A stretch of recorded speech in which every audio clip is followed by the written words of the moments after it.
The bus squeaked and started rolling along the narrow highway winding between the golden hills of Vermont. And I, Henry Thompson, barely had time to lift my eyes from the tourist brochure when I heard a raspy laugh beside me. An old man, maybe 70, wearing a pink cap clearly bought to provoke, turned toward me and winked. "You know, sir," he said with quiet irony, "when I was 25, I also thought roads only led somewhere serious. But now I see they lead to laughter and to hills and to people like us." I laughed. It was unexpectedly pleasant, sitting next to a stranger who, from the very first minutes, seemed not just funny but a genuinely wise rascal. "I'm George Harris," he introduced himself. "So, if you like, we can start by swapping old secrets." "Henry," I replied. "Old secrets? They're not illegal yet, right?" George smiled, and there was a spark in his eyes that promised something interesting. The bus twisted and turned, climbing hills and dropping sharply into valleys, and the scenery outside shifted from golden fields to dark green forests. George pulled an old photograph from his wallet, showing me himself in his youth, hair sticking out in every direction, carrying that same light confidence I remembered in my 20s. "That's me," he said. "When I was 25, the world seemed so big and the heart so small." I nodded and pulled out my own photo. "Not falling behind," I said, "except back then my heart beat faster." We began talking about women, not wives or girlfriends, but those sparks of passion that leave behind laughter and a touch of nostalgia. We exchanged names, places, small details, and I felt as if time itself bowed to the bus's road, passing unnoticed, while memory came alive in vivid colors. Then he said, "You know, this was back in 1965. I had a woman, a university lecturer, Emily Smith, a stunning beauty.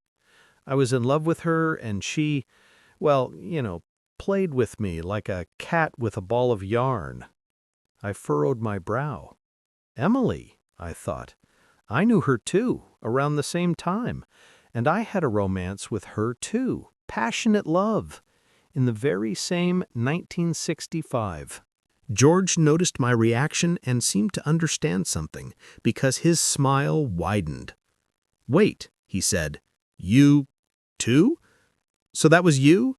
But I felt like there was someone else." I nodded, and at that moment the bus felt tight, not because of the physical space, but because of the shared secret binding us. We looked out the window while simultaneously recalling moments when Emily deceived us both, convincing each of us that we were the only one. "Isn't it strange?" George said, his laughter cutting through the cabin's quiet. "She was both wonderful and utterly dishonest, and we were both fools."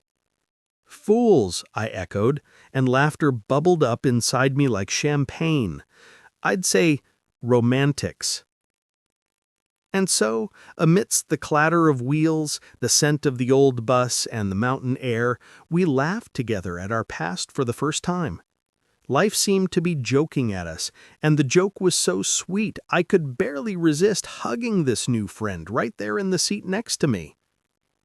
The road unfolded before us like an old photo strip with blurred frames, and each bus turn revealed new views: red maples that looked like the mountains were on fire, blue lakes reflecting the sky, and tiny villages where time seemed to stand still.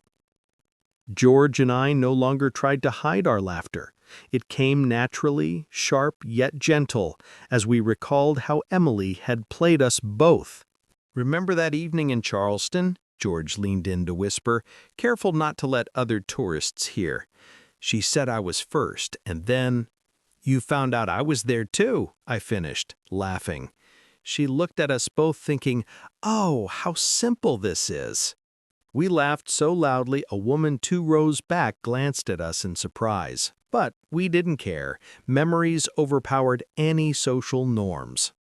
I even remembered her winking at me through the restaurant window, George added, and you were standing by the door watching me laugh. I grabbed my head. Ah, incredible. She played us both, and we didn't even suspect. And her letters. George pulled a crumpled page from his pocket, and together we flipped through old keepsakes. "Only you are mine," she wrote, and I knew you were reading the same lines. I nodded. Strangely, it was funny now, not bitter. We were like kids realizing for the first time that the world could be unexpectedly vast and ridiculous at the same time.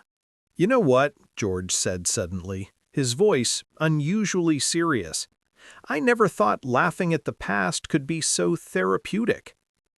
I laughed, but something stirred inside me. He was right. After 70, having endured losses, love, and foolish mistakes, laughter becomes a rare treasure. "Yes," I said, "and it makes you appreciate the present." The bus made a sharp turn and we both ducked to avoid hitting our heads on the seatbacks. For a moment, everything felt like an old movie. The air smelled of autumn leaves and the road gleamed with wet asphalt from the morning dew. "You know," George said, turning to me, "I never thought I'd meet someone to laugh about Emily with after all these years." "Me neither," I admitted. "And you know what? I'm glad it's you." George smiled sheepishly, and I felt something warm fill my chest. Perhaps friendship, or maybe a new kind of closeness that only comes after decades of life. And there we sat, two old men among a tourist group that probably had no idea what spicy and funny secrets their company held. We laughed, reminisced, argued over trivial things, and every glance out the window became both memory and promise that our lives could still offer unexpected discoveries.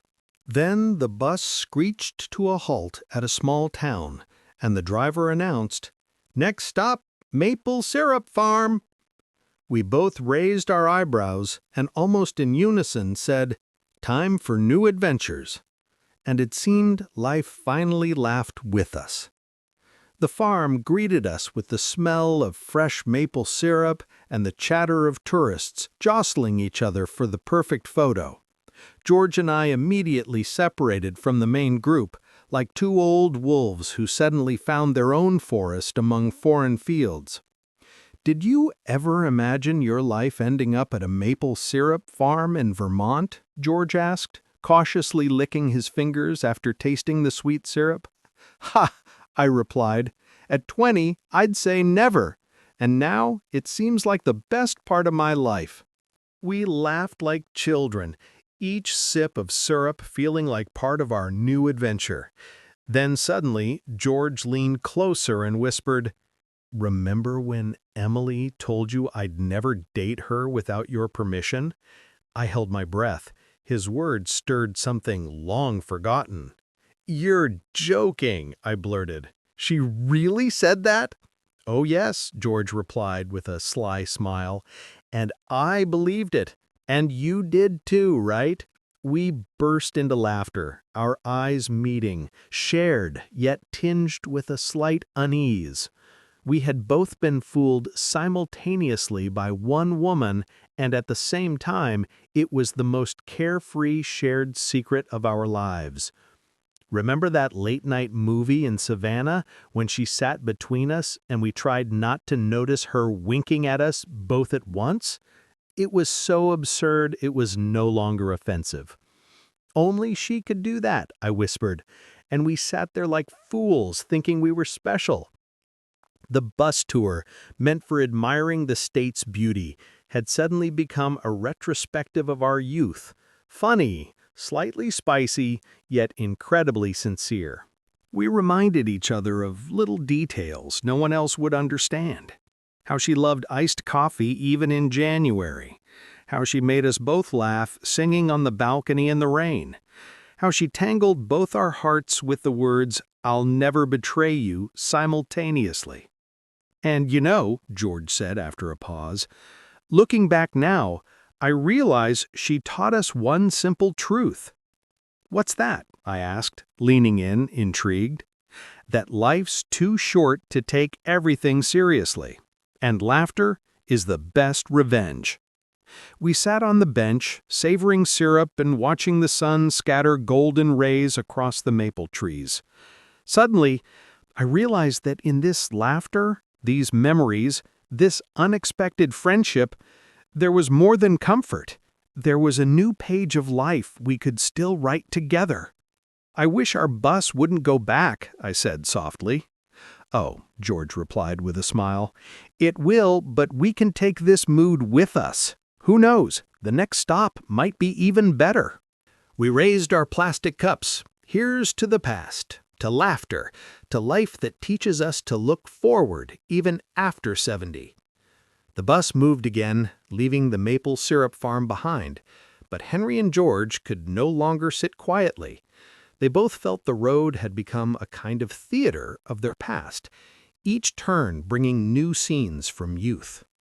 "Look at those mountains!" George exclaimed, pointing at distant blue-green peaks. "You know, I once played Secrets of Love here with Emily." "You again about her?" Henry smiled. "Maybe it's time for new adventures while we still can." And like thunder on a clear day, the bus stopped in the middle of nowhere near a small bridge over a river where no one had planned to stop. The driver announced, "Technical stop. Let's get some fresh air." Passengers poured out, complaining and shouting, but Henry and George went on their own little reconnaissance. Creeping to the bridge's edge, they watched the water glimmer in the sunlight.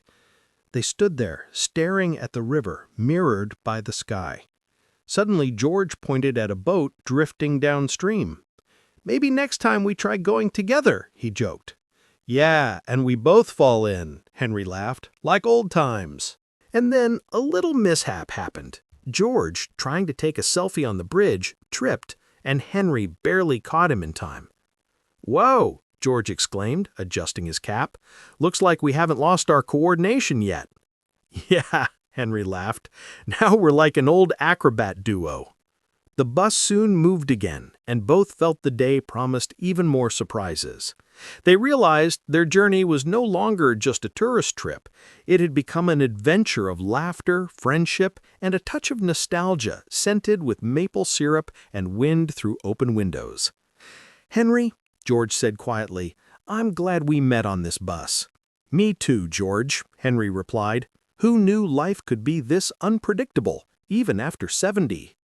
And as the bus rolled along the winding hills, they watched the road, feeling something new sprout amid old memories, warm, funny, and perhaps a little magical.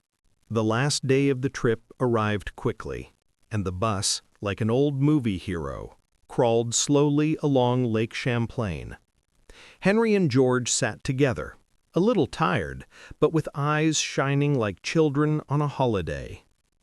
"You know," George said, leaning toward me, "I never thought laughter could become such a strong bridge between past and present." "Probably that's why we survived all these years," I answered. "And Emily, of course, who taught us both to laugh at ourselves." We fell silent, watching the water where the sun painted golden spots. Then George pulled out an old photograph, the same one he showed at the start of the trip. But this time, besides him, it showed me too, with Emily, on a long-forgotten trip where it all began. "Do you remember this?" he asked, laughter mingled with a touch of sadness. I nodded, feeling a tightness in my chest. It was laughter, but now it was more than just amusement. It was full of awareness. Awareness that life, even tangled and spicy, leads us to real people, those with whom we want to laugh, cry, and just be. "Yes, I remember," I whispered, "and now I'm glad she pushed both of us here." George smiled, but for a moment we both fell silent. The bus returned to the main road, and our thoughts flew back to all the adventures: maple syrup, the bridge, late-night laughs in Savannah, those mysterious evenings when we were both enchanted by one woman. "I think," George suddenly said, "our life is starting again. Not youth, not past romance, but friendship, laughter, and what we can still experience together." I nodded, feeling warmth in my heart. Yes, life is unpredictable, but it offers moments when laughter becomes the key to the heart, and a chance meeting on a bus marks the start of something truly important. "Henry," he said quietly, "maybe after this tour we try something crazy, like going to a jazz concert or a tiny town where no one knows us." I smiled, realizing he wasn't joking. The bus slowly approached the town, but we had no desire to rush. We knew wherever we ended up, laughter and friendship would stay with us. Life, unpredictable and funny, like old photographs and amusing memories, had prepared us to face any new adventure, metaphorically holding hands, smiling, as long as our hearts could still beat fast, like they did at 20.